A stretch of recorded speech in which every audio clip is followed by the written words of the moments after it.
মানবতাবিরোধী অপরাধের মামলায় জামায়াত নেতা এটিএম আজহারুল ইসলামের মৃত্যুদণ্ডের রায়ের বিরুদ্ধে রিভিউ আবেদনের শুনানি পিছিয়ে আগামী 20 ফেব্রুয়ারি দিন ধার্য করেছে আপিল বিভাগ। বৃহস্পতিবার প্রধান বিচারপতি ডক্টর সৈয়দ রেফাত আহমেদের নেতৃত্বে 4 বিচারপতির আপিল বেঞ্চ এই আদেশ দেয়।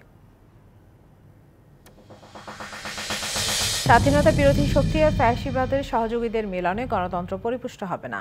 সকালে ঠাকুরগাঁয়ে এক অনুষ্ঠানে এমন মন্তব্য করে বিএনপির ভাইস চেয়ারম্যান শামসুজ্জামান দুদু বলেছেন, গণতন্ত্র মানুষের অধিকার প্রতিষ্ঠায় ফ্যাসিবাদের বিরুদ্ধে 17 বছর লড়াই করছেন তারা। সিলেটে এয়ারপোর্টের সড়কে সিএনজি অটোরিকশার ধাক্কায় 2 শ্রমিক নিহত হয়েছেন। ভোররাতে চৌকি দেখি এলাকায় রাস্তার পাশে ট্রাক থেকে নির্মাণ সামগ্রী নামাচ্ছিলেন শ্রমিকরা। ঘন কুয়াশার মধ্যে দ্রুত গতির একটি সিএনজি অটোরিকশা শ্রমিকদের সজোরে ধাক্কা দিলে 2 জন মারা যান।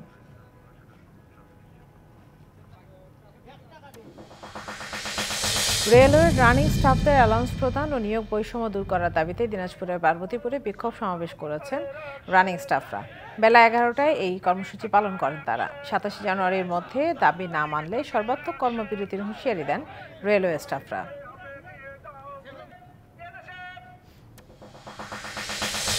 নাটোরের গুরুদাসপুরে মাকে হত্যার দায়ে মেয়ে নুসরাত জেরিন ববিকে 10 বছরের আটক আদেশ দিয়েছে আদালত। বেলা 11টার দিকে নারী ও শিশু নির্যাতন দমন ট্রাইব্যুনালের বিচারক এই আদেশ দেন। মোটরসাইকেল কিনে দিতে অস্বীকার করায় কথা কাটাকাটির এক পর্যায়ে মাকে ব্লেড দিয়ে গলায় আঘাত করে মেয়ে ববি। যুক্তরাষ্ট্রের টেনেসি অঙ্গরাজ্যের ন্যাশভ্যালির অ্যান্টিওক হাই স্কুলে বন্দুকধারীর হামলায় একজন নিহত হয়েছেন, আহত হয়েছেন আরও একজন।